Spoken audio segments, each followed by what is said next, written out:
Hi, hello everyone.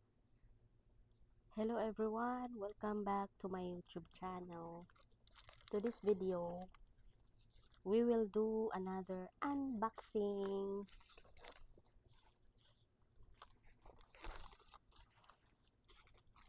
Guess what?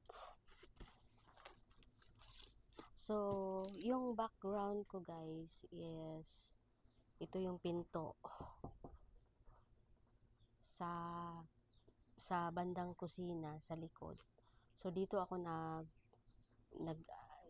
video kasi may light na dito, so hindi na problema sa light. So guys, let's do unboxing.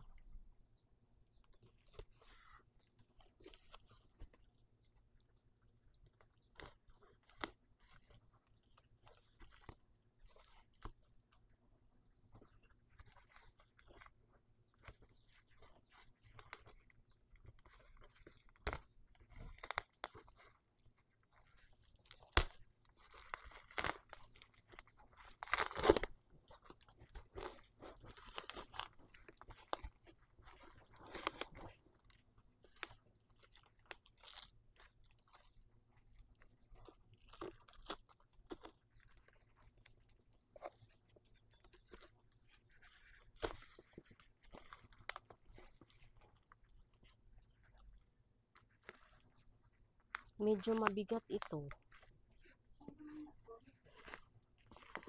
So ito guys is isang galon na. Ang bigat nito is 1 gallon.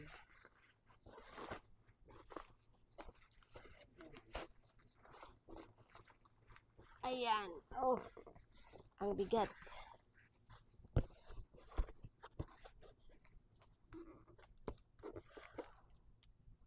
Let's do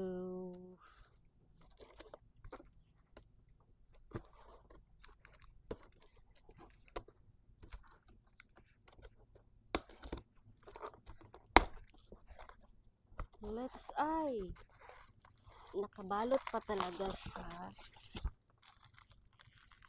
Ayan.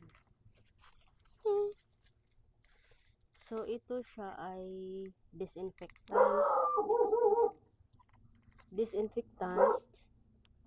para sa mga disinfectant siya sa kulungan ng manok at saka sa kulungan ng baboy. So ito yun guys. Nakita namin ito sa Facebook, may demo siya. So ang technique natin guys, nakuha namin yung technique sa pag-order online kasi halimbawa maraming scam, 'di ba? So pagka ganyan, ang gagawin ninyo ay una, titingnan kung ano yung product at kung ang nag-post is sponsored tapos konti lang yung mga like only 1 follower, magduda ka na na scam yan. So ang gagawin nyo, titingnan yung pangalan ng product, then i-search na lang sa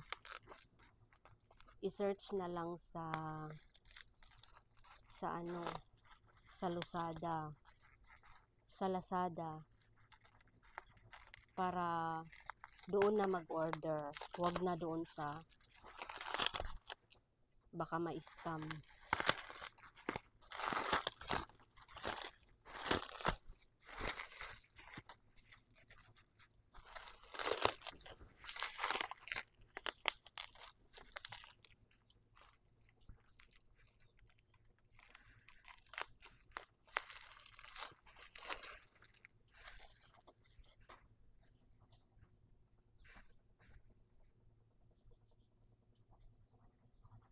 So ito guys, ang pangalan niya is Animal Farm Disinfectant Odor Eliminator.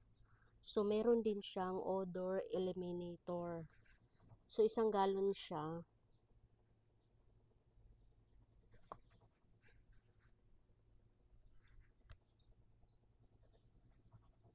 So, meron din siyang expiry date na 2027 pa siya ma-expire.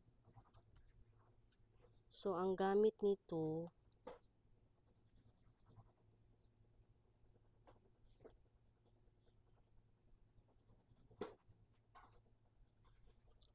₱50 to 100 ml.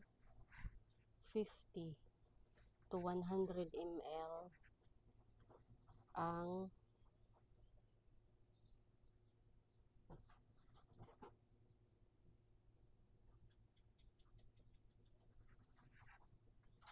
hindi ko mabasa kasi wala akong eyeglass.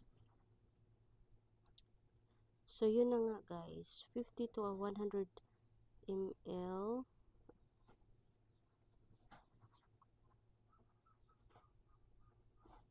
1 bucket of water. 50 to 100 ml nito ilagay sa isang balde kasi 1 bucket of water. So, ang matatanggal niya ay ano siya, it serves as anti-tick or flea, then anti-odor, anti-germs and virus, anti-mosquito. So, halos lahat na, no?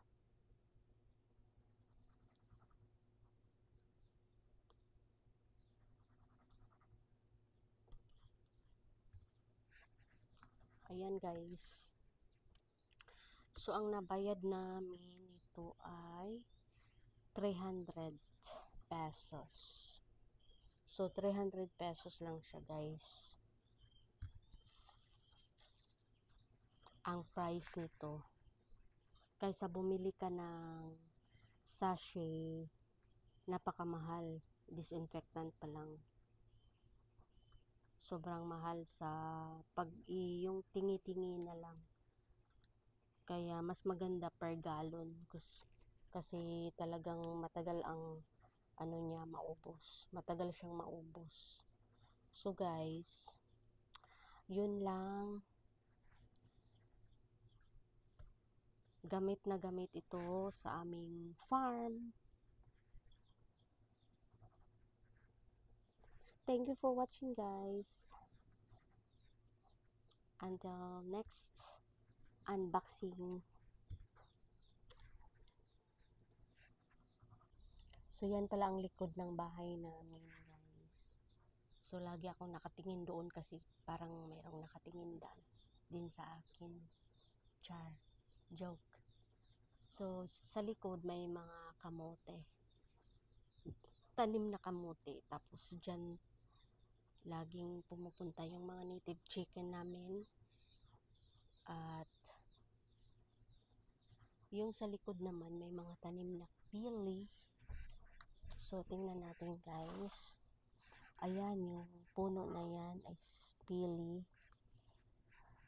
Tatlo yan. 1, 2, 3, 4.